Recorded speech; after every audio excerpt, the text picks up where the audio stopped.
Blood, Sweat, and Years, episode 41 of the Clint Cronin Show. Today in Las Vegas, Nevada, I'm on location with Team Wanderlie Silva, professional MMA fighter Kaine Kong Marzola. He is 1-0 in the 155-pound division, and he's out there making a splash. He's a warrior. He's a Marine Corps vet. Be sure and check his stuff out at Kaine Kong. That's Kaine, Kong, just like King Kong. I met Kaine a couple months ago over at the Wanderlie Silva gym in Las Vegas, and the guy's just full of charisma. He's got awesome personality. He says you got to live live, and he's certainly done that enough for just about all of us. He served his country proudly and came back and has had his hero's journey, so to speak, right? So he's lost over 100 pounds. He's had to deal with PTSD. He's had to deal with the loss of many friends, Corps members that were very dear to him. So check out his story, and definitely check his stuff out at Kaine Kong and KaineKong.com. He's an awesome guy. I'm really glad I got the chance to meet him. So be sure and check his stuff out. And I think this episode will be a really good one. I'm really happy that we finally got to sit down and spend some time together. Definitely looking forward to having more conversations with him in the future.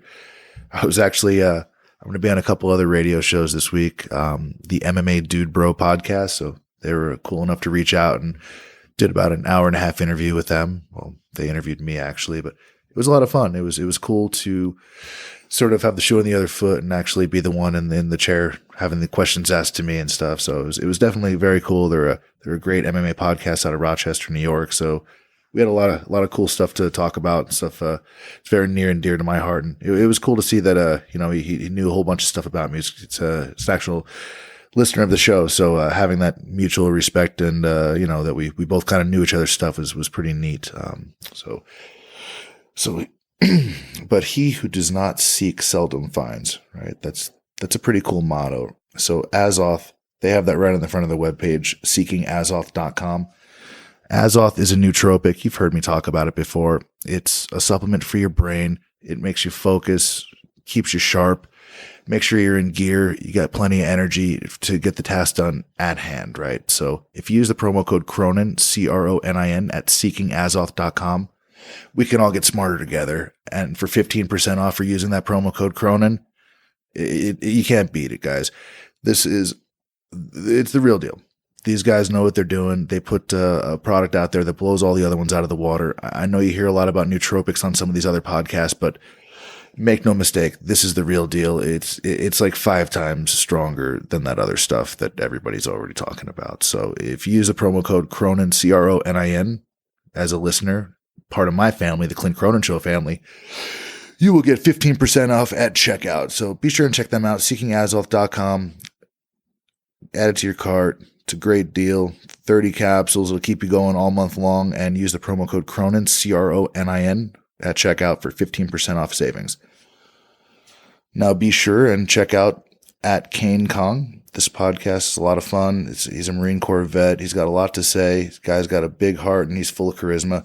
And definitely check out his fights. This guy's an up-and-comer. He's a legend in the making. And to many, he's already a legend, The guys went out there and defended freedom for us and the rest of the free world. So we're definitely appreciative. He's a great guy.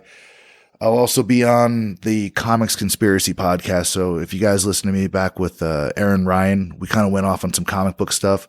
It's all good. If you're not a big comic book fan, it's cool. But if you are, definitely check out Ryan's Comics Conspiracy podcast. I've already done one episode with those guys. I have my Secret Origin episode a couple years ago, but I'll be on there again Tuesday night. I think that'll drop Wednesday. So look forward to catching up with you guys on the other side, right? So thanks again. Seekingazoth.com.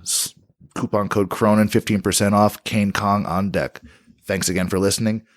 Be sure and if you have any questions or anything like that, just feel free to send them in. Comments, questions, suggestions. And as always, please like, share, and subscribe. All right. Lots of love. Episode 41, Kaine Kong, Clint Cronin Show.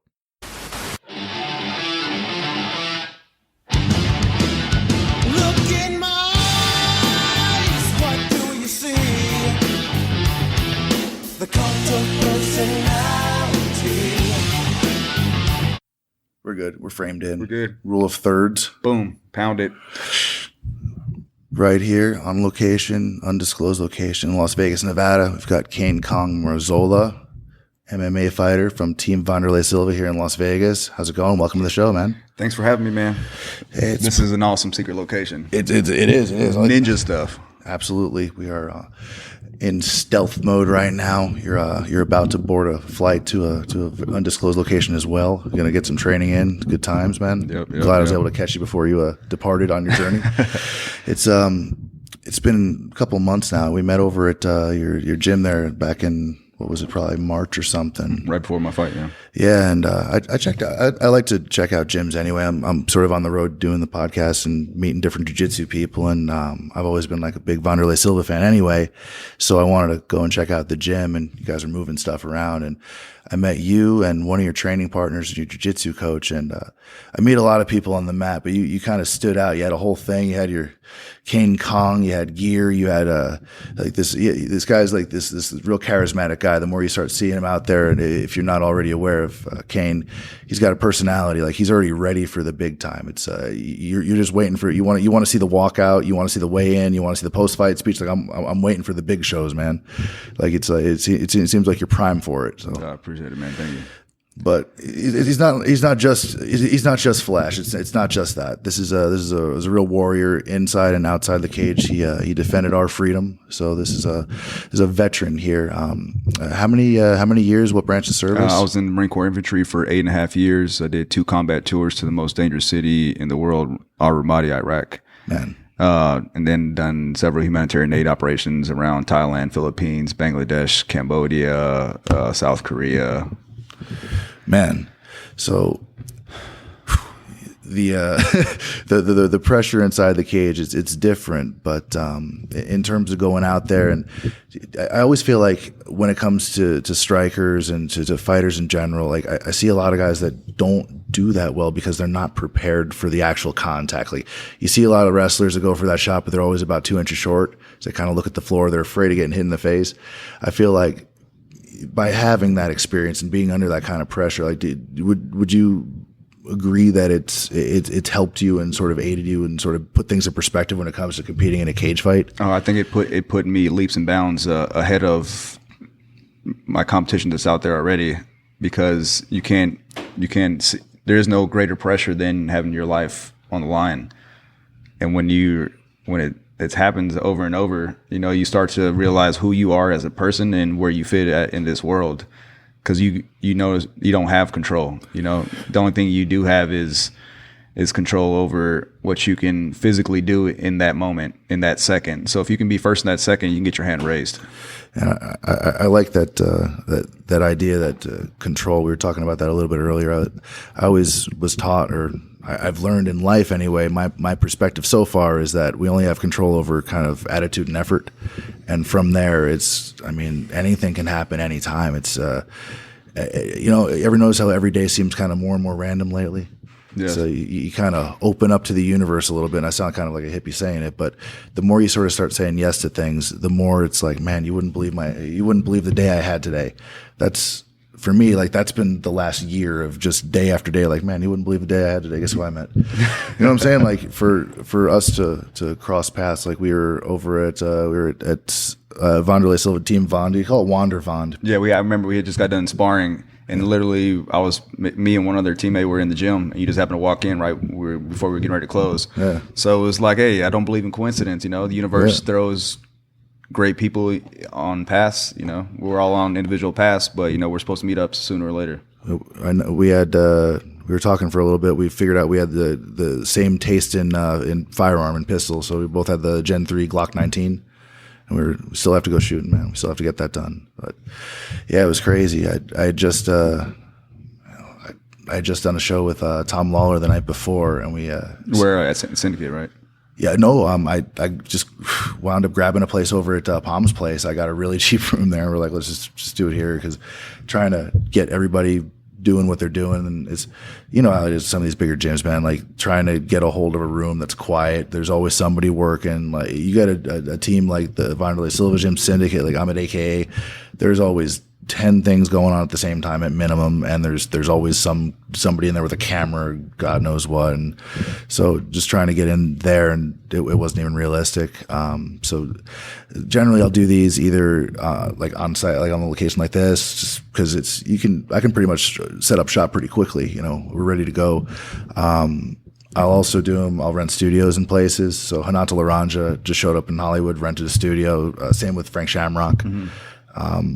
That's what it required. I mean, there wasn't really a place to do it otherwise. One guy's in town for a day, we're in town for a day. We just open up and do it. So I read online. I've been seeing more and more about this, and I definitely want to circle back to the military stuff. I'm really interested in it. But you mentioned the Las Vegas gunfighters. What is it? Man, Las Vegas gunfights. It's a new sport that they're trying to make into a mainstream sport like MMA or boxing or basketball, football, soccer.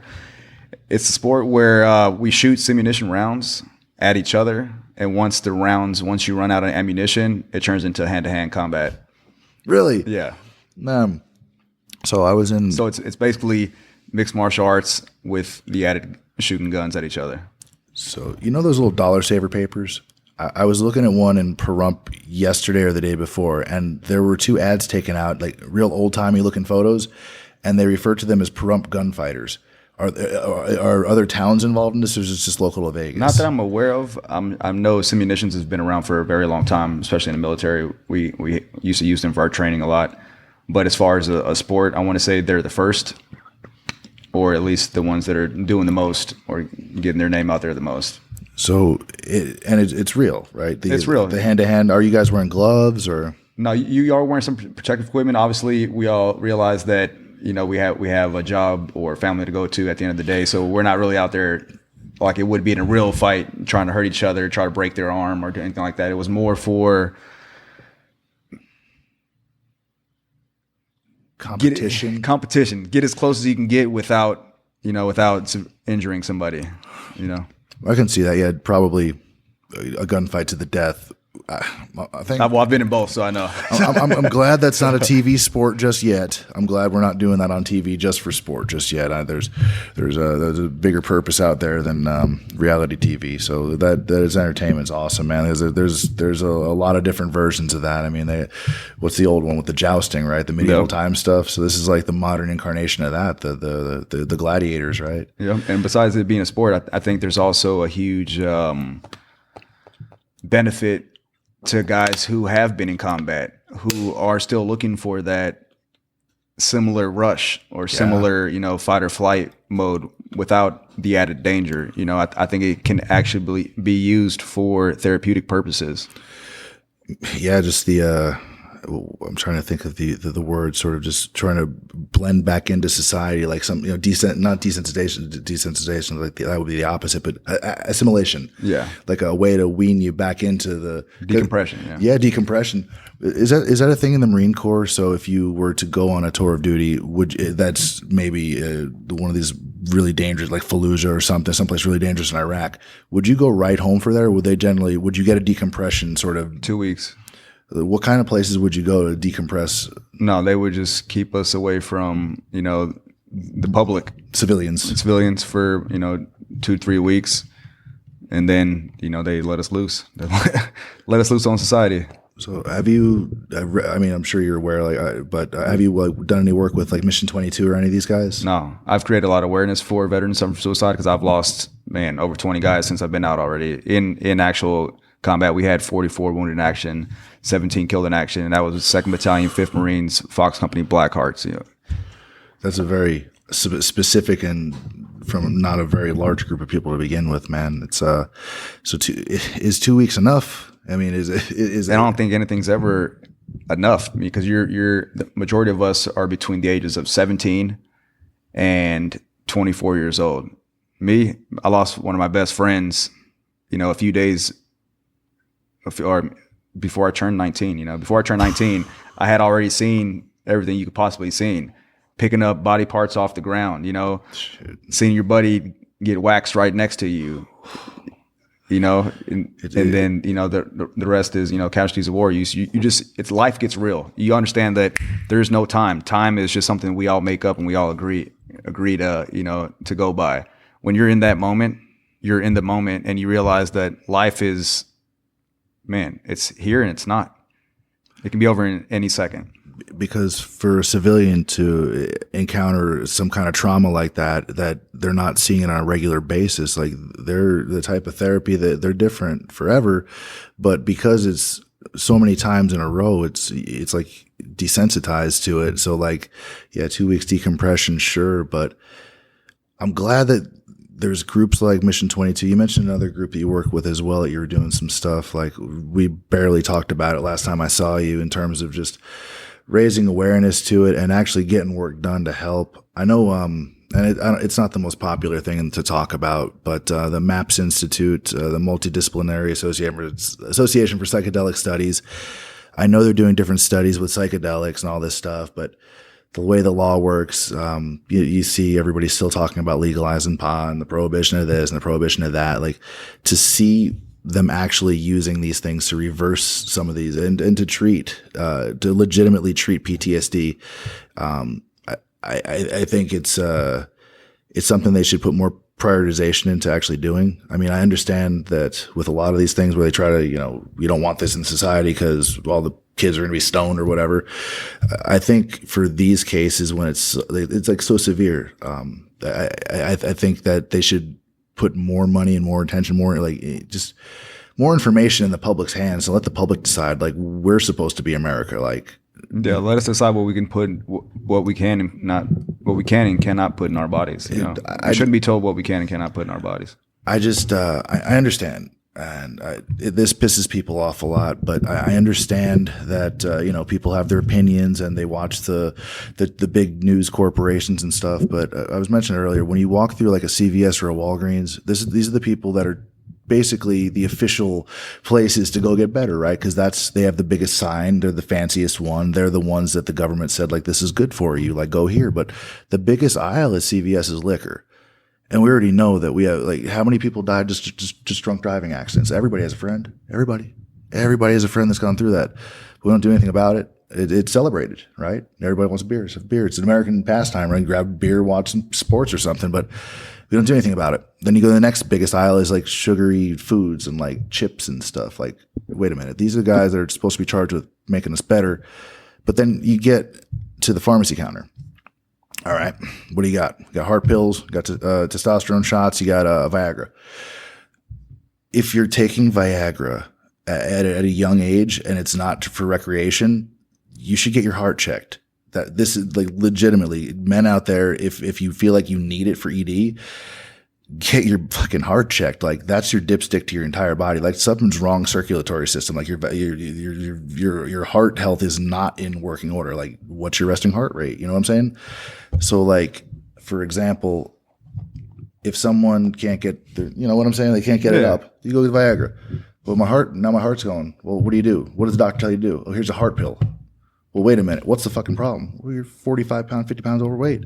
But it's not part of the actual culture to do that. When you watch TV, they just talk about pills and treatments, but there's no money in treatments. No cures. No cures. No, there's no money in cures, just treatments, because they have repeat customers. So you're war on drugs, and I'm not some big drug hippie guy at all. But I'm just trying to be rational here. It's like, if you think about it in terms of the war on drugs, it turns into, like, if you can't beat them, join them, right? True. They took the heroin off the street and they made an Oxycontin. And if you watch like Oxycontin Express or Dr. Feelgood, they were telling people Oxycontin's not addictive when they started selling it. Now, how many people died of that? A lot. Yeah. Tobacco, 400,000 deaths a year. Yeah, still. But we trust these people. We have things like the FDA where you're basically buying, carte blanche, just sell your stuff and you take it as official. And so many people worship the television. You got the celebrities as the new gods now. Everybody just worships them, so they're going to believe whatever they peddle on TV. So, shit, Shaq thinks the world's flat. There's hope, though. There's always hope. There's hope. Because there's people like us, that are still haven't given up, haven't taken, what the media puts out there, as the absolute truth. Me personally, I can only speak on my personal journey, going through what I experienced in the Marine Corps. getting out. And before I got out, I was diagnosed with severe PTSD, you know. So I'm about to be real vulnerable for everybody now. All right. Sure. I'm just going to put it all out there. Yeah.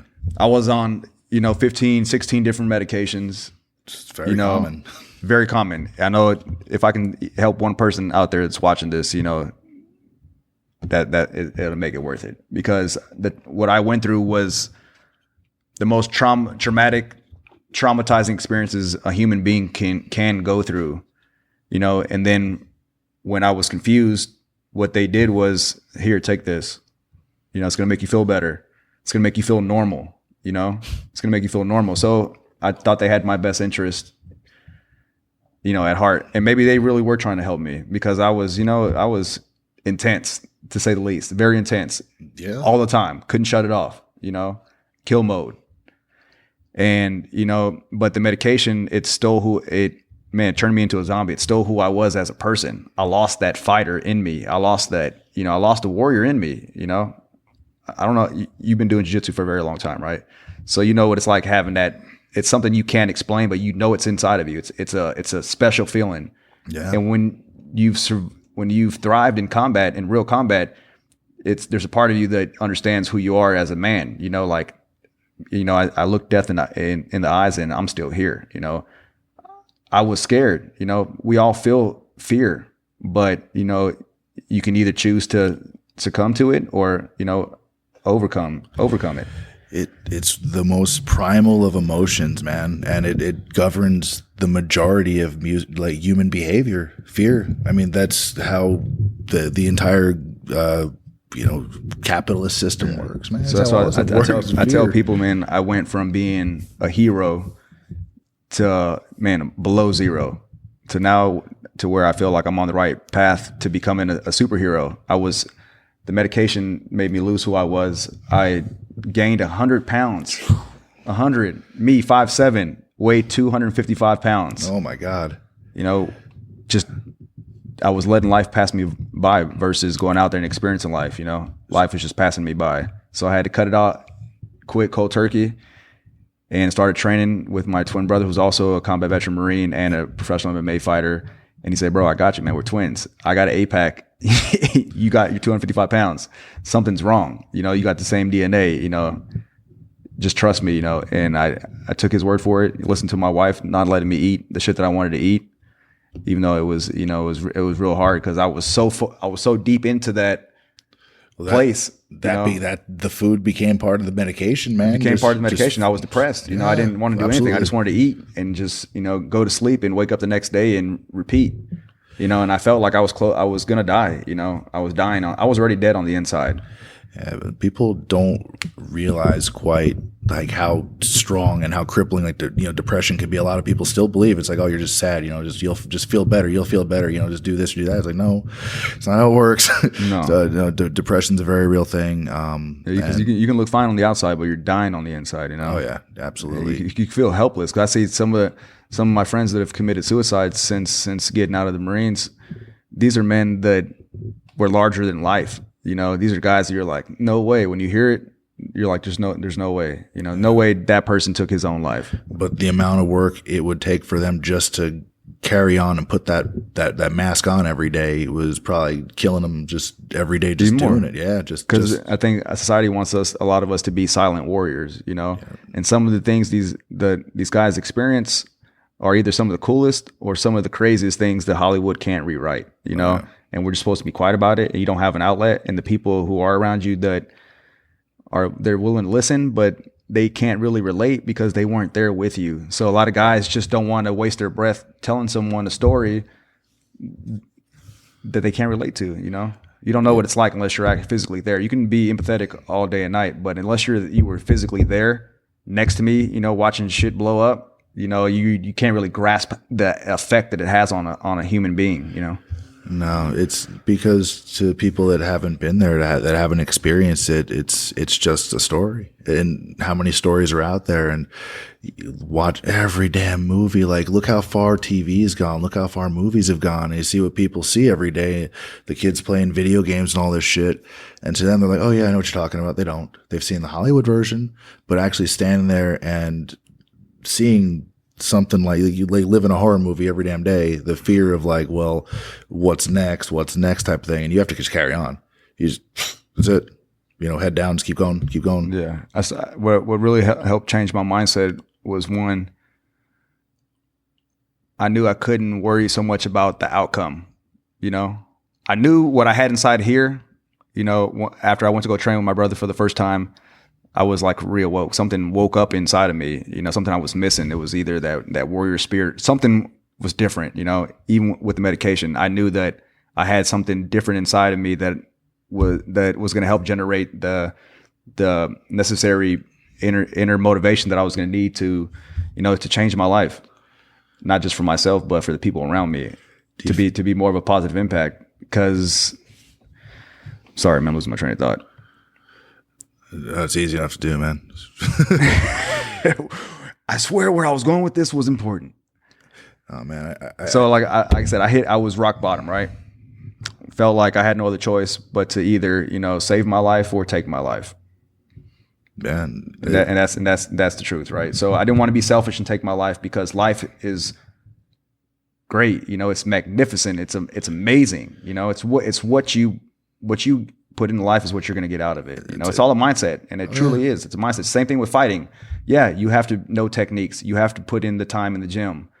But if you don't have the spirit or the soul or with the intentions behind your techniques, you're just a educated dummy, pretty much. I mean, how many people do you know they train their whole life, but they're not a fighter? They just don't have it in them. Most of them. So like you're practicing for what? What are you practicing for? To get a belt? To get promoted? It's the thing that they do between going to work and going home.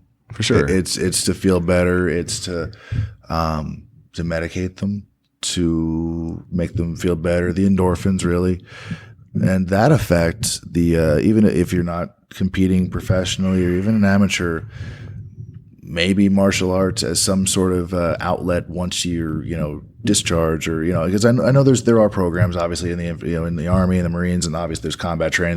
They have jujitsu there. It might not be every fucking day. They're not out there with the stupid belts in the middle of Afghanistan or something, but maybe they fucking are. I don't know. I'm not there, but maybe after the tour duty is over as a tool, you know what I mean? Just like, as you mentioned, the gunfighting thing that's a tool that helps with the assimilation process, but being able to have that endorphin, that competition, where you're with your team and like you're required, and maybe not required, but some people never find it. A lot of people just get out of the military and they're like, just now what the fuck?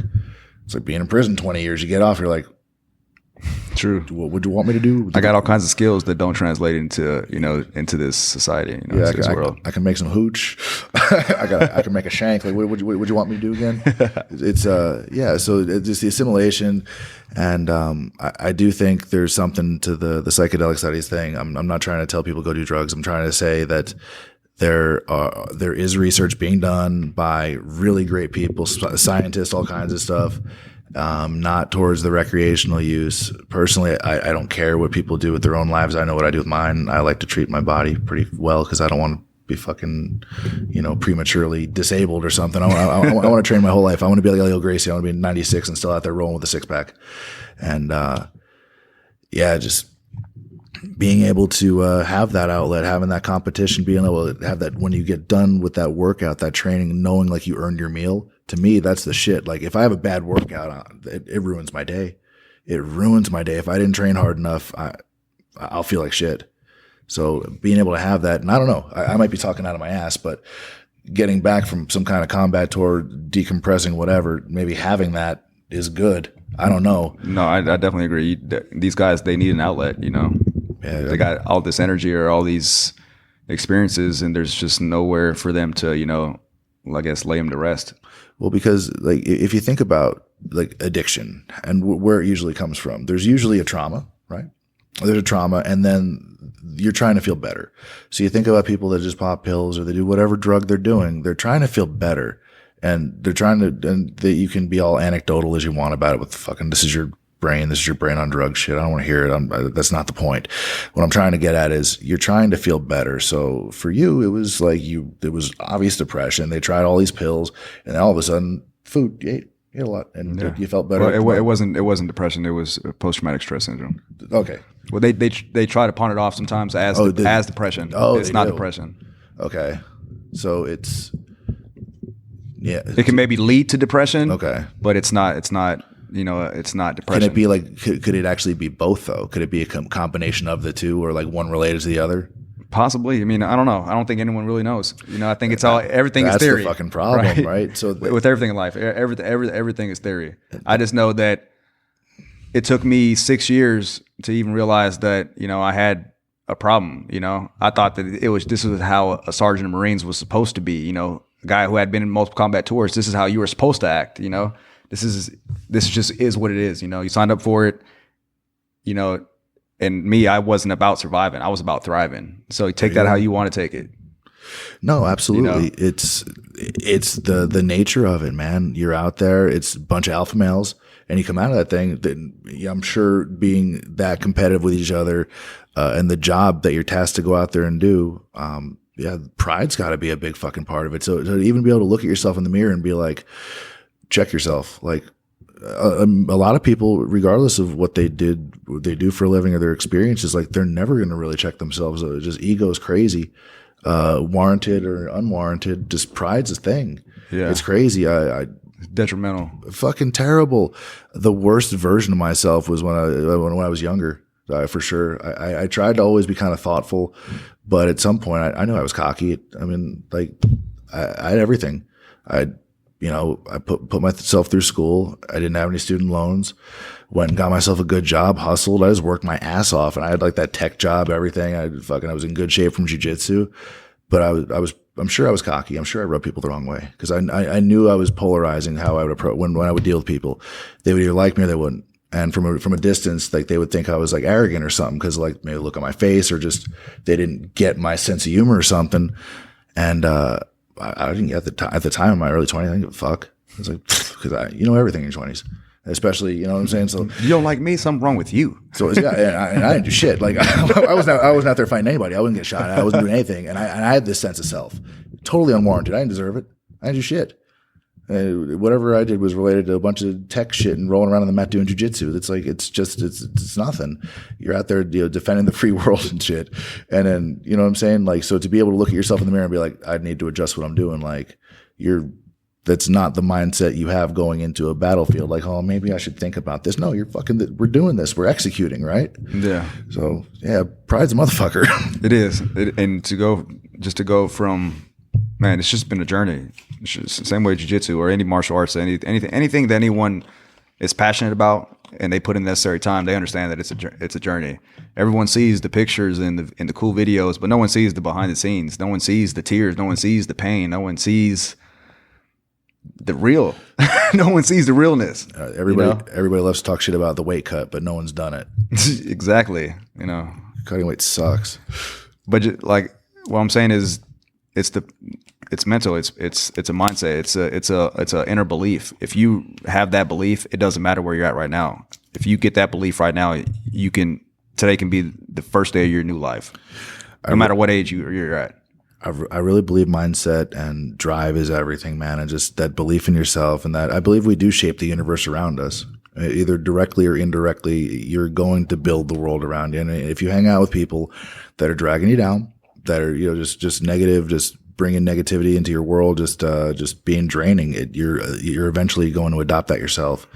If there's something you really want to do in this world, until you actually do it, put pen to paper, put boots to asses, put the weights up in the air, whatever the fuck. I don't have any more analogies. Fuck it. But until you actually get to work, it's just talk. And this universe, this world is made of talkers. That's why there's so few with so much, because the people that actually get up and do shit get shit. They get what they want. I'm not saying material stuff. I don't care about your cars. Yeah.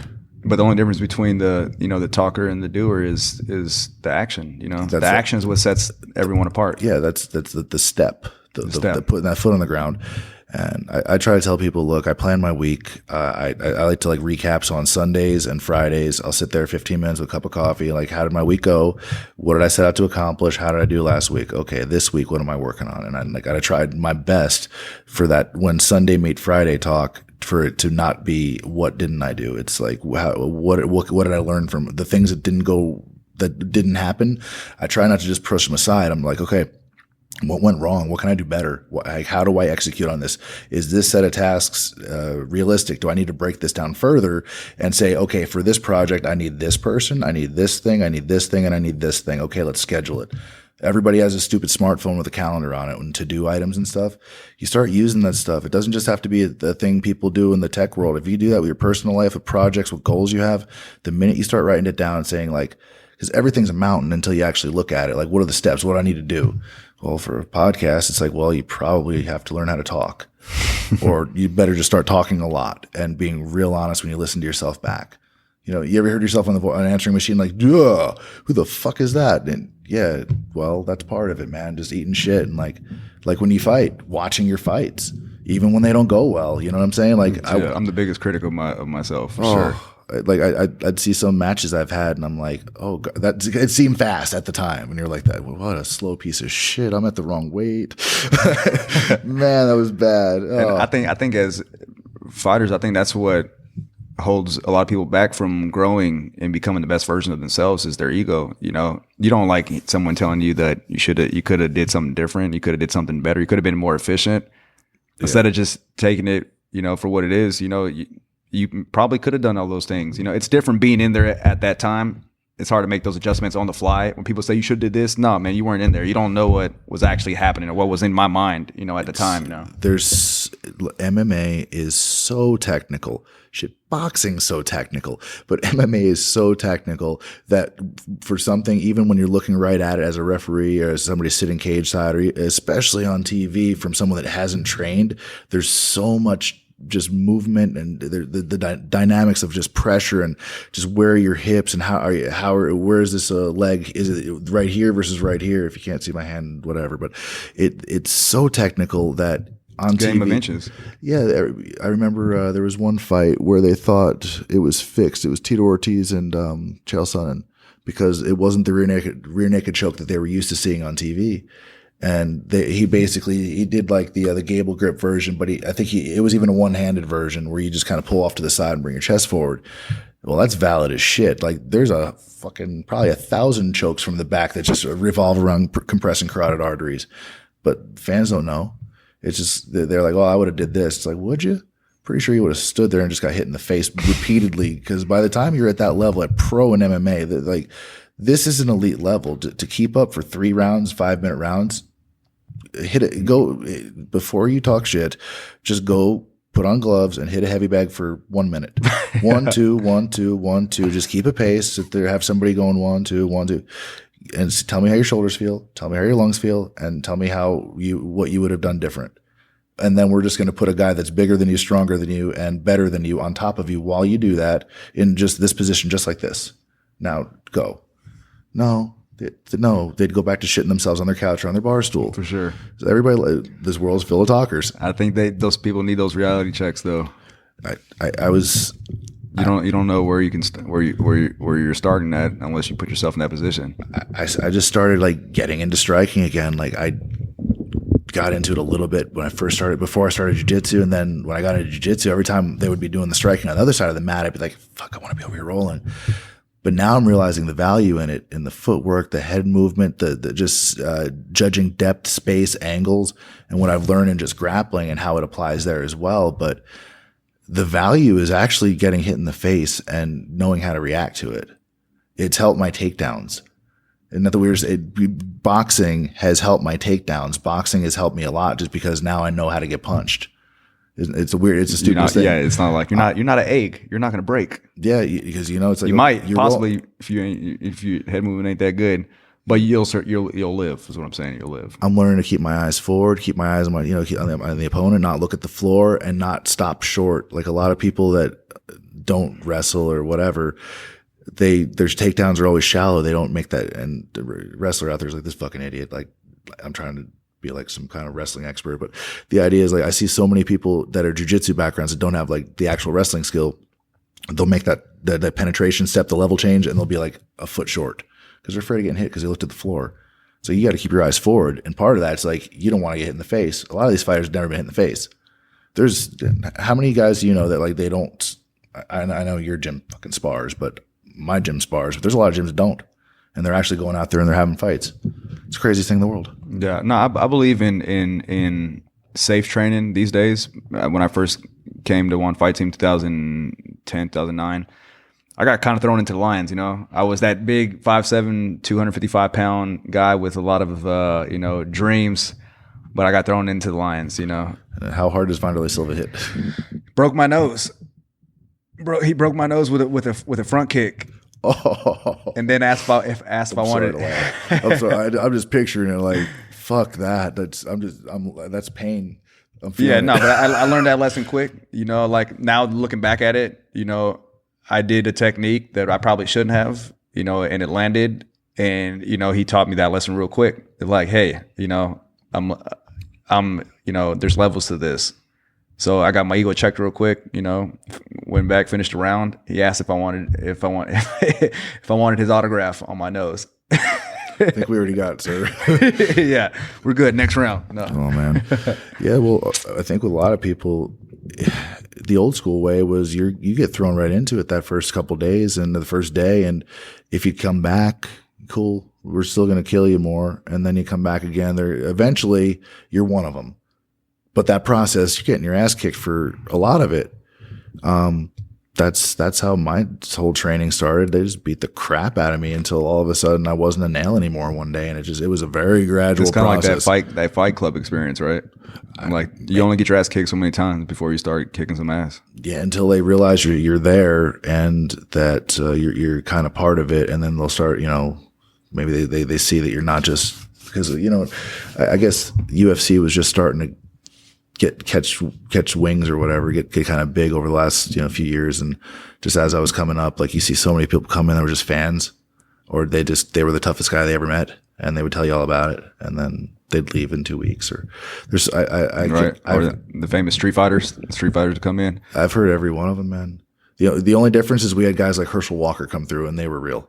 Like that's a real Herschel Walker. Like my buddy Andre Carter he was on the Patriots. He's working for Miami now, and like he's a monster. He's like he's one big ab, like he's like 6'6", 275. Damn. Like, yeah. But he just got his blue belt, so we had guys like that roll through. So it was like okay, so he keeps you honest. He's like the nicest guy in the world. But even when he was a white belt, the guy was such a freak athlete, and so like it just better.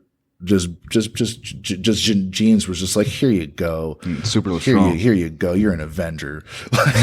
just like you do. I do like because I was like a black belt rolling with a blue belt, but he's like a super athlete. So for me, it kept me honest. And if you left a hole there, he just fucking throw you off. So stupid thing. I owe everybody a beer for the phone going off, or a vitamin water, whatever crap people are drinking now. Yeah. So where are you from originally? Las Vegas, born and raised. Right here. Did you go to school, high school here, everything? Las Vegas High School. Wow. Right. So what part of town is that in? Is that East Side? East Side, all right. Yeah, I grew up in North Las Vegas. Okay. So when I first moved here, I lived here in about 2002, I think, 2001, 2002. I moved to the Boulder Strip, not knowing what the Boulder Strip was. We had an apartment in Texas, and I was like 18 years old.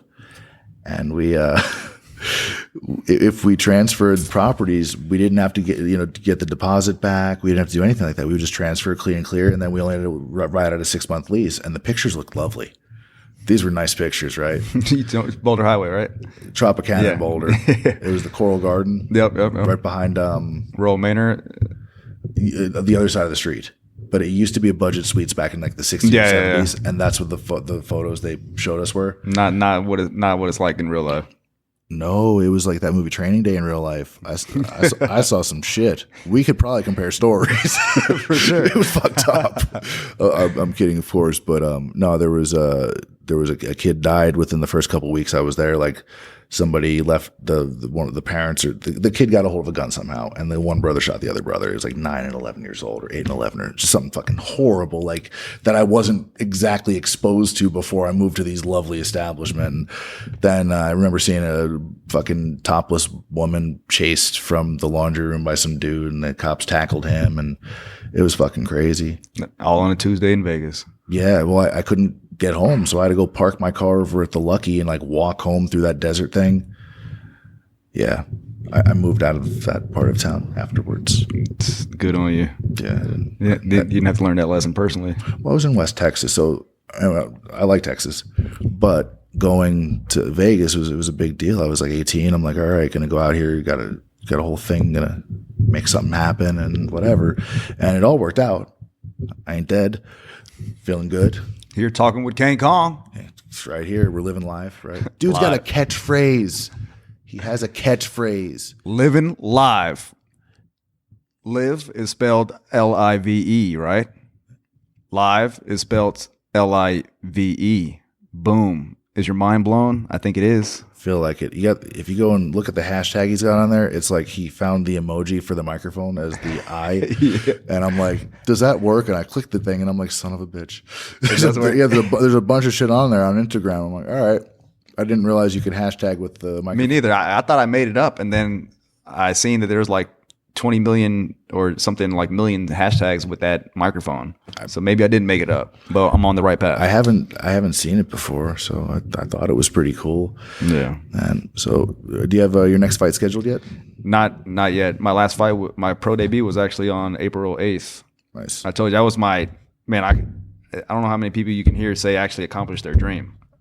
From when I was 6 years old, the first time my dad popped in UFC 1, you know, me and my brother would be there practicing and training with each other. Like, and I always used to look at the TV like, man, I think I can take these guys, you know, like at 6 years old, because my dad would train us to be fearless pretty much.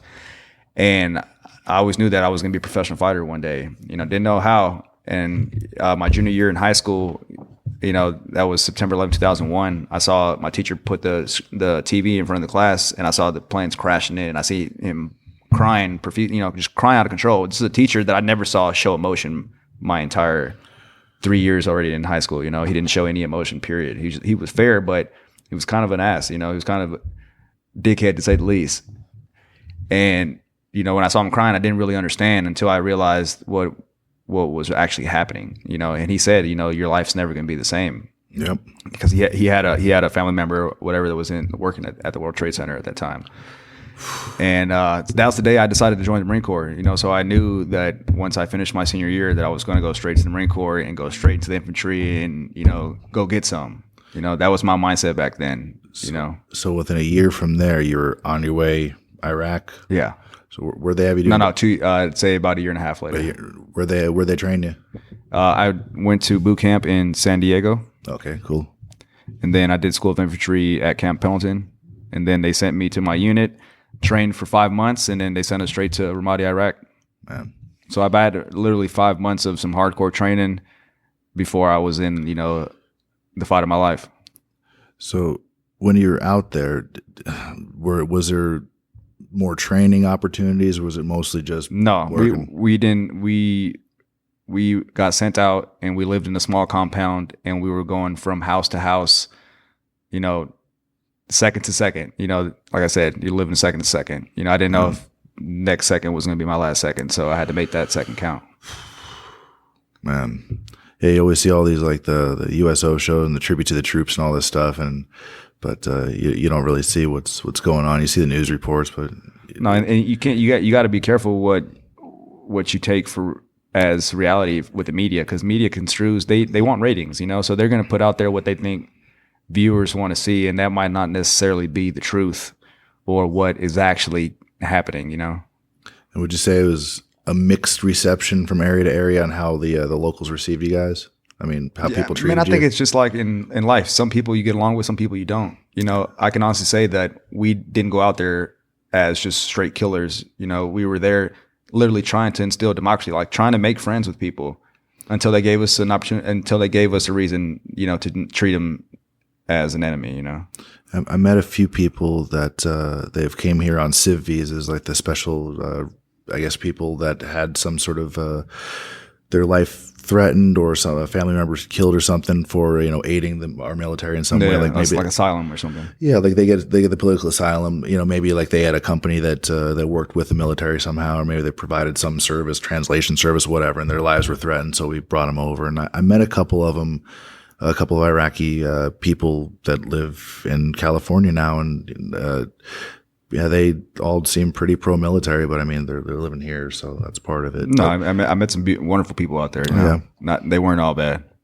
No, it's easy to, because I mean, it's easy to sort of prejudge things because obviously it's a war, and you know the way people look at things is, well, there's good guys and bad guys, and it's not necessarily that simple. I mean, nothing in life is that simple. I mean, it's easy to watch a movie or one of these Avengers things or some shit and be like, oh, those are the good guys 'cause they're wearing that, and that's the fucking bad guys because they're wearing that. But that's what the hardest thing for us was, that we weren't fighting, you know, somebody wearing the same uniform, you know. It was, it could have been a 6-year-old kid, you know, could have been a 30-some-year-old mother, could have been a grandmother, could have been a father, a grandfather, a brother, you know. Everybody was a potential hostile, you know. Man, it's what was the show they had on their Homeland, and you watch stuff like that, and it's like it's dramatized and it's glorified, but you start sort of seeing it's not as straight up as people think it is. It's like you just watch the news and it's like, oh, we're the good guys, the bad guys, easy. You know, we're helping them, they're bad and whatever. But it's still people. And fucking the repercussions are here domestically now, and we're trying to get everybody home safe and healthy. We think the medication thing though, the 15 pills, it's because it's not just PTSD. It's all different kinds of you know, mental conditions that I just don't think the doctors know how the brain works as well as we think they do. I think we just assume they know everything about the body in general, but I think with the human body, with the brain and specifically, I don't think they know what the fuck they're doing. I think they just try one pill to the next pill, the next pill, the next pill. Oh, we'll just up this dose. Oh, it didn't work. Go to the next one. Go to the next one. It's not fun. Yeah, I grew up really fast. I didn't get those good old college days. You know, I didn't get to party hard. No, I didn't do that shit. It's like, but I volunteered. You know, I volunteered for it. But at the same time, like shit, there's guys, men and women volunteering to put themselves, you know, in harm's way. You know, they don't put all that on the brochure, do they? No, they don't. Well, how much time we got here? Yeah, they don't put that on the brochure. About 50 minutes. That's deep. okay. All right, we're good.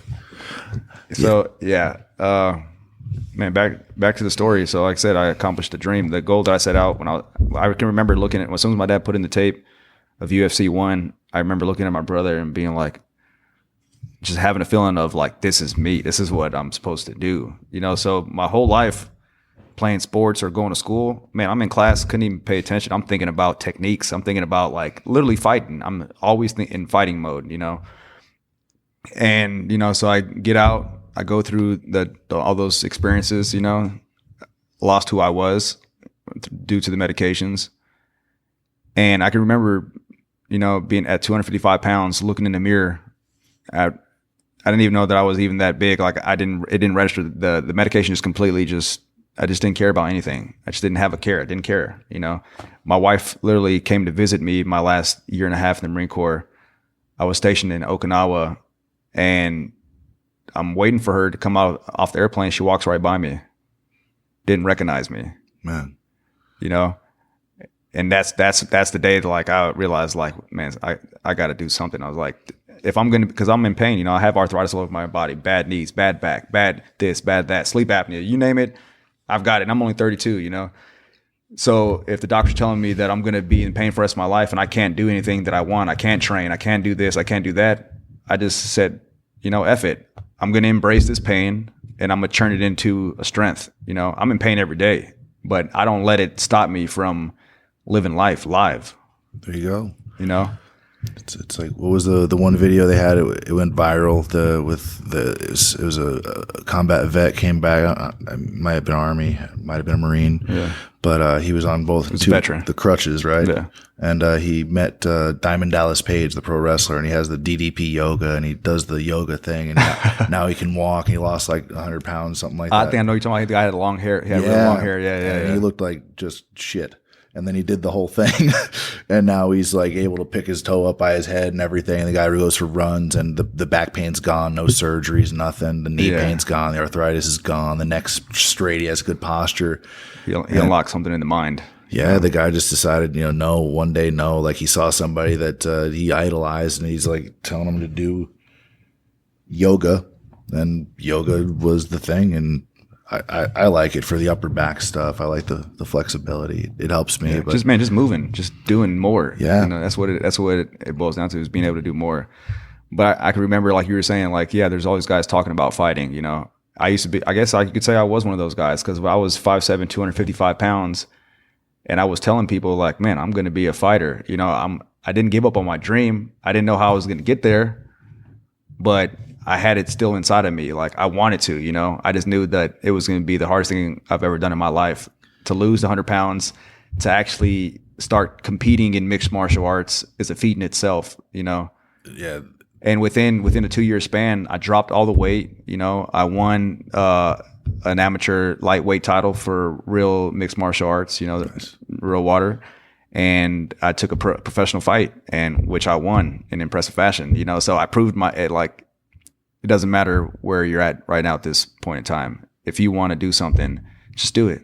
Yeah. Just prove yourself right. It's not whatever. You don't need validation from anyone. You need to impress yourself. Yeah. And when you can learn to love and impress yourself, man, that's the key to victory. Yes, that's the key to life. And like we were saying before, there's so many people that are out there living worried about what someone from their neighborhood when they're growing up thinks of them, what a parent, what a significant other, what a friend, or what they or whoever the hell that, like, it doesn't matter. The only people that have to walk in your shoes is you. If there's something you want to do, believe in yourself, invest in yourself, do it, go. Whatever it is, if it's something, if you look back and you didn't do it, you didn't try, and it's going to kill you, just go, just do it. Yeah, that's why I say, man, don't be so focused on the outcome. Just, man, focus on the process. Yeah, go hard. Yeah, they say all these different things online, like, embrace the journey. It's the journey, not the destination, all this stuff, and they say it for a reason. Like, everybody has their sort of hero's journey, right? Everybody has their story, and that there's the peaks and valleys and stuff, and you gotta just kind of open yourself up and not be afraid of failing all the time. And and if you do fail good, be really good at it, right? Because you learn so much from trying and failing. Because there's always beginner's luck, right? But when you fail at something over and over, every damn way that thing's going to break. And by the time you're out, that technique is a weapon, and that knowledge is power. So go, just don't be afraid of failing. Like, I saw something where was it Will Smith or something? You see where he's talking about skydiving, and he said he was afraid when they just said a bunch of buddies went out drinking, and they said, let's go skydiving tomorrow. And everybody's all, yeah, let's fucking do it. Whatever. Right. I'm cursing. There's kids here. I'm sorry. No, it's okay. The next day, she's heard it all. I'd imagine. So the first day, that night, he's like laying awake in bed. He can't sleep now because he's just agreed to jump out of a perfectly operational airplane for no good reason other than for fun. And then he was just terrified, just butterflies in his stomach, all the way up to the part where his butt was sitting on the door of the airplane. They count to 1, 2, and they push it 2 because you grab it 3. So. Right. You have it's tandem, whatever. But, and at that point it was, he realized that he only needed to be afraid when his ass was at that seat. Everything else, it was a total waste of time, because there was no danger until your butt actually sat there and your feet were hanging off that side of that airplane out that open door. That's the part where that fear was like, okay, now there's something to worry about. Everything up until there was just completely irrational to be afraid. So if you take that and like apply it to life, like you're saying, just go, and you're going to accomplish things, and you're gonna get closer and closer every time. It might not happen the first time. Well, so I've noticed with fighters being like behind the scenes, seeing how fighters are before their fights, being before they walk out, some guys are freaking out. Some guys can't handle it, and they don't feel calm until they're actually in the ring. Some people freak. I'm sure you've seen people in jiu-jitsu competitions or just competing in general. People mentally throw themselves out of the game. That's what I'm saying. You can't focus on the outcome. We're not sidekicks. I can't tell the future. I just know at this point in time, I'm going to be the best version of myself, or striving to be, because I know perfection isn't realistic, but you can strive for it, It's you want to work closer and closer towards that moving target every time, and it sounds like it's the most counterproductive, but like probably the best thing you can do at the same time. It's a weird, like, I don't know how you want to describe it. I'm looking for a word. I used to be smarter. It's a paradox, right? Paradox, big word. It's a paradox, right? You're always striving. You're always chasing perfection. You know you're not going to get there, but you're aiming for it the whole time anyway. It's just a paradox. For sure. You never settling. I think that's the biggest key is don't settle. People say, I don't have enough time. I don't have enough energy. You got till you die. Yeah. Literally. You have until your last breath. So if it takes you the rest of your life, hey, at least you still accomplished it. You know, you still went for it. Don't give up because you don't have enough time. You always have time. You just got to make time if you really want something, you know? Shit, I know people with 3 kids, jobs, training, this, that, the other hobbies, social life, the whole deal. And I hate when people use the word adulting. Like, stop putting ing on the end of everything. Like, we don't all have to do that. We're not fucking anyway. But just time management, man. Like, taking responsibility for yourself and saying, okay, if I want to accomplish these tasks, or if I want to do these things, I have these goals, I want to do these things. I don't have enough time in the day. Well, how did anyone else ever? I mean, come on, you can make more time. And people just start making excuses. Be like, no, I said time. Those are excuses. You know what I'm saying? Like, you got to look at, like, how do I spend my day? How many hours of your day or of your week are you spending on the fucking toilet watching YouTube? And how many are video games, and how many are TV shows and fucking Game of Thrones and Walking Dead? That's an hour each one. How many episodes? How many Netflix and chilling is going on? Like, chasing women, spending time at the bar, like all this shit. If that's really what you're cool with, if you're okay with, if that's what makes you happy, and that's what you want to do for the long haul, fucking, you're the king. If you break the date down by seconds, you know, you have 86,400 seconds in one day in 24-hour period. Yep. So if you look at each second as a new opportunity to do something great or more or better for yourself, then you got 86,400 chances every single time that your eyes, you know, open. Yep. So, you know, there's no excuses. There's none. It's just a matter of people getting up and deciding that they want things bad enough, and there's tangible proof when people don't. When someone wants something more than you, they tangibly have proof because they got it. They went and did it. Because whatever you're wanting to do, unless you're the first ever to do it, and there's not much stuff that people are the first at doing with this many people in the world, probably someone's already done some version of it. Educate yourself. If there's something you want bad enough, go out, figure out what's the work, and how do we approach it? Like, how do we break down this work into something that your brain can comprehend? Because if I say, okay, go climb Mount Everest, if you're sitting on your couch eating Funyuns right now, that ain't fucking realistic. No. But if you really want to climb a damn mountain, there are steps you can take to prepare yourself for that, to learn about, to educate yourself on the process, to get your lungs in order, get your body in order, then climb your mountain. Or start hiking, do something. But if that's what you want, if you're cool with just idling, cool, enjoy. Yeah. Don't complain, ever. Don't complain. If you're happy with where you are, cool. It's like that Gary Vaynerchuk. But man, it's so much easier to complain and point the finger. It's cool. I just don't listen. It's easier for me to ignore it too, because so many people do it, and so many people like to talk, but they don't take action. So, you know, you can talk all you want to. You can sit there and be one of the millions of people that goes on Facebook and just argues with other people in the comments and stuff. That's the thing. It's wasting time. You realize how many people do that? They just go into YouTube and Facebook comments and argue with each other, just spread negativity. It's like that's all they do, and it's contagious, man. It breeds. Like, that's why I say it's, man. I can't emphasize enough how important it is to be positive and spread positivity. Oh. Because if you're the negative person and you're putting negative shit out there, you're getting negative shit back. You know, you're attracting what you're putting out, is what I'm saying. Yeah, people don't want to be around you. Like, all of a sudden, like, hey, why didn't you guys call me? Well, come on, you know, be nice to people. Stop yelling all the time. Like, stop starting arguments and fights and always this, that, or the other thing. Just be nice. Treat people good. It's all. But it all starts with being honest with ourselves. You know, at the end of the day, you can't lie. You can lie to your friends. You can lie to your spouse. You can lie to everybody except yourself. You know, you can't lie to yourself. It's impossible. You know, that's why I like the martial arts, MMA, jiu-jitsu. It's like some of the last like honest jobs.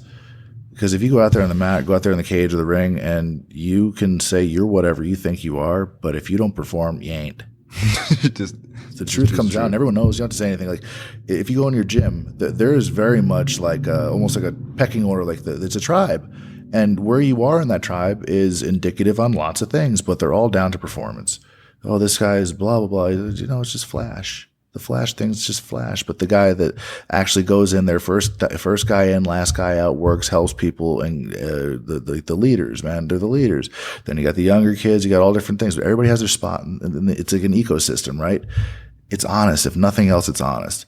Whether it's good for us in the long run or not, I'm convinced it's one of the best things you can do. For sure, because you don't know what your weaknesses are until they're exposed. If you're being honest with yourself, you already know what your weaknesses are. But a lot of us don't know, because life is a journey. You know, we don't know what we're not good at until we try it, and we know we're not good at it. You know. Yep. But you can be better. You might not be the best, but you can be better. I don't want to be the baddest, you know, but I definitely want to be one of the greatest. It's attitude and effort, man. Those two key things we can change. The rest of it, man, we're spinning on a rock through space right now. Yeah. We're here. We're alive. No meteors lately, right? But you never know. They say the reaction, if you react to something, it's like within like 2 milliseconds or some shit, like 20 milliseconds, something like that. Everything after that's intentional. Everything after that, like it was deliberate, right? So never thought about it like that. Yeah, but so if we can't control the actions of others, but we can do good to practice to sort of make our reactions not suck so much.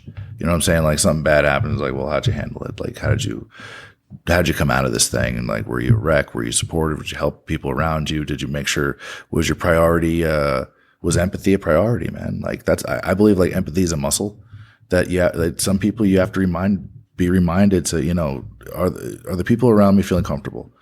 And I believe if you put the comfort of the people that you care about, the people around you, as a priority, your life will be better. Even selfishly, if just to make your life better, you're making other people's lives better, like it's not all bad. Like, so I don't know. I just think it's something like a lot of people need or should think about. Empathy is something that is important. I think we're all connected somehow, to the planet, to each other. It sounds like hippie stuff, but whatever. Yeah, but, no, I believe in it. Hey, if you look at some of those bugs out there in nature, man, there's like so many weird like symbiotic relationships that they seem so random. Like these totally different species is that they live off each other in nature. It's insane, but it exists. It's real. It's out there. So to think that we don't have direct effect on each other and direct effect on each other's day, like it's contagious. If you go into a room and you're in a great mood and you're like, hey guys, like everybody's gonna feel better. Majority. If there's one guy and he's in a bad mood, that's going to carry it. It's going to be like either one of those is going to be contagious. It's going to be infectious, right? It's like if you come in, you got a dog in here and you're like, hey, how's it going? Dog's cool. Don't matter if that dog's usually, but if you're nervous, like maybe you're not going to have a great time. You know what I'm saying? Like dogs know, and we know too. It's just we have so many social constructs surrounding the whole thing to where we handle it a little bit differently. Yeah, but civil about it. Yeah, we're civilized about it. We're not. We're like the least civilized thing, man. We do so many things deliberately that are horrible to each other all the time, man. I know why. That's what's it's sad. It just sucks. Sucks. Life is like that. But don't be one of them, man. Yeah, don't be one of them. Don't be a jerk. Be nice to people. I believe that. I think people should be nice. It's nice to be nice. For sure, man. Just treat people like you want to be treated. It's pretty simple. Like there's no overthinking it. Hey, you have problems making friends. What are you doing wrong? It's not that people don't like you. It's check yourself first. You know, always check yourself first before you point the finger at anybody. And I don't recommend pointing the finger at anybody unless you're pointing them and saying, hey, you're awesome. You know, that's about it. That's about it. Yeah, it's because we're way too imperfect and we have way too much to work on as individuals to even have an extra second to think about someone else, about what they're doing, you know. Check yourself first. And damn it, when you're out with people in public, it's okay to just be out with them. You don't have to document all of it. It doesn't all have to, like that you know, the picture that everybody takes when they go out with their family or friends, like a bunch of people to dinner, they all take that one where everybody's slouched over at the table. It's just all awkward. Somebody has red eyes, somebody has food in their mouth, but everybody wants to take a picture. You bother the waiter and stuff. take less of those. Just take less of those. I mean, maybe get once every couple of years or something, but just take less of them. Be present. It's okay to be present. When you're in class, when you're training, be present. Don't be, daydreaming and shit. Like they're trying to convey something to you. Be present. Try the fucking move. Do it twice. Do it the next day. Give it a shot. Just stop with everything doesn't have to be digital and fucking whatever. I'm preaching this stuff. Like I have a podcast, but I hope you'll listen to what I'm saying right now and actually enjoy your life a little bit more and stop feeling like you have to show everybody what you're doing. And I think what we're trying to say is that you do the social media and what you're doing for a purpose. The purpose is, to have your podcast, to get the content out there.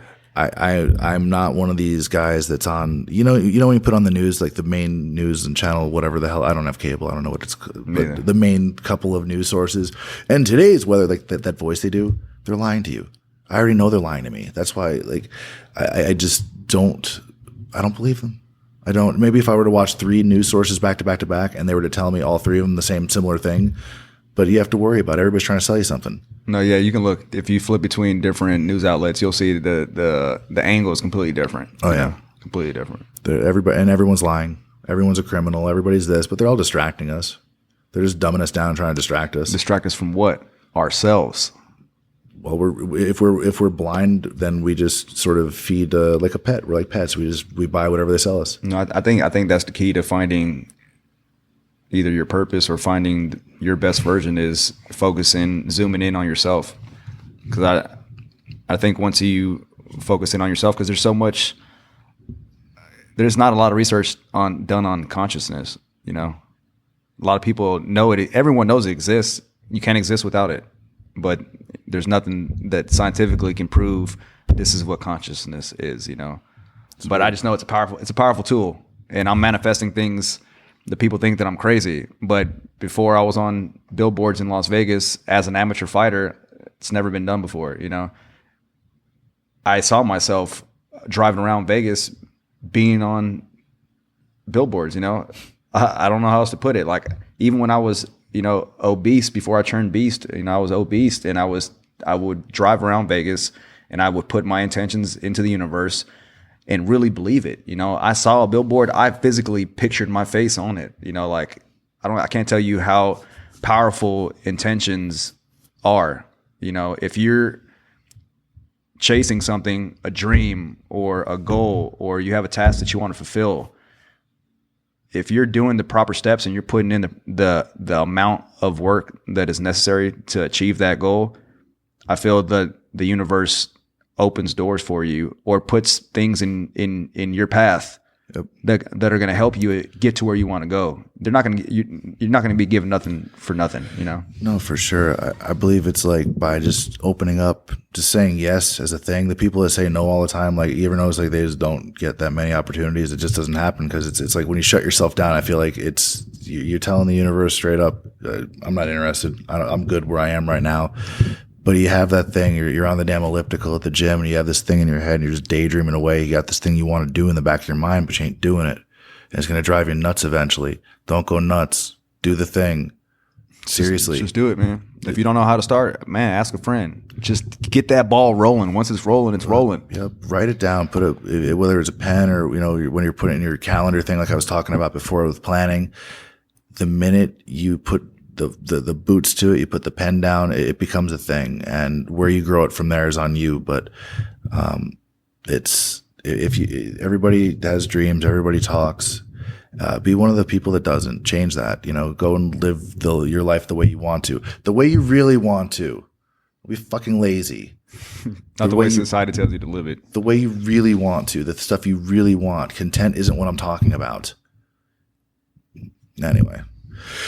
No, dude, this is, yeah, life's too short to, not give it your all. Yeah, I woke up one morning and I just realized I could do anything. And I had this idea that I was going to do what we're doing here and going to make lots of friends and fucking check out all these great gyms and meet lots of people. And now I look at like my last year and a half, 2 years, and I'm just like, I've done some cool shit. I'm pretty happy with this. I'm going to keep rolling. I'm going to keep doing this. And I've met so many people and learned so much, man. It's great. And I think that's what life is about is the interaction, the experiences. You're learning lessons that other people learned, when they're being vulnerable and, bringing their guard down and opening up to you, you're seeing their perspective. You're seeing, depending on how old they are, that's how many years of life they've lived, so you're getting a lot of treasures, Oh yeah. So it's something to learn from everybody. Definitely. Oh, there totally is. It's just, it's, even if it's only one thing. That's all you're usually going to have capacity for anyway, man. We try to multitask, but it's not really a thing. You're doing one thing, or you're doing another. You're attacking or you're defending. We're very serial in nature, right? So if I can learn one thing, I won. It takes me a while to learn one damn lesson, clearly. So, they say only human, man. So be more than that. Be the hero of your own story. So for sure, you can definitely author your moments. Yeah, man. It's if your story was a movie, like where would the peaks be? Where would the valleys be? And if you could put a peak in there, where would you and how would you do it? And what's it take to do that? Because you have one life. The best I know, you have one life, and it's a miracle that we have it. Like the odds of getting a life as a human on this fucking rock, it's insane. The one rock in space that has life on it, the one out of all the stars and all the rocks in the sky, this one, it gives us the ability to have bottled water, iPhones, and that recorder gimmick, and MMA fights, and we are able to do all. Like, what are the odds? Astronomically bad against us being here right now, but it happened. It's being born, I think the odds are 400 trillion to 1 being born. So hey, for all those people who say they're not lucky, you're lucky just for being born. Yeah, you won. You won. You did it. You won. Now go climb your mountain, or fucking lose some weight, or fight in a cage, or roll around with dudes on the fucking mat with a pajama thing on. I'm just jiu-jitsu. I'm just fucking around. I can say it. I got fucking black belt perks. I can make fun of me rolling around in pajamas with other dudes. It's fine. All right, man. I've taken up a bit of your time. I know you got a road to hit soon, man. You got any plugs anybody you want to mention? Obviously, all of my veterans out there, thank you for your continued service, to our great nation. Whether you believe in America or don't, you're here, so respect it. The better that we become as individuals, the better we become as a whole. So maybe it's not just, our country. If you're your best version and you have pure intentions, you're going to be better you make the world a better place. So don't be selfish and just think about you by yourself. Think about how you being the best version of yourself is going to impact everyone around you, because it is. When you are your best, people see it and people are inspired by it. People are motivated by it. You never know who's listening. You never know who's watching. It could be one thing that you do or say that changes the course of someone else's life completely. Absolutely, man. Beautiful words. Be sure and check out Kaine Kong. What's your Instagram? Instagram is Kaine Kong, just like the hat, capital K. There's an I in there. It's Kaine. Kaine Kong. And on Facebook is Guy Marzola MMA. And look out for Kaine. He's going to be kicking some ass. If you're out here in Vegas, he's over there at the Wanderlie Silva's gym. One fight team, or man, reach out to me directly. I'm always willing to learn or to pass on knowledge that I have. Because like I said, life's too short to not pass on things that you learn. You could save somebody's life. You teach privates over there? Sometimes. Teach privates everywhere. There you go. Hook up with them. Get tough. Lose some weight. Learn some lessons, and feel better. Feel better. Thanks, guys. Do more. Out. Rock and roll. Thank you, brother. I appreciate it, man. Thank you. Likewise.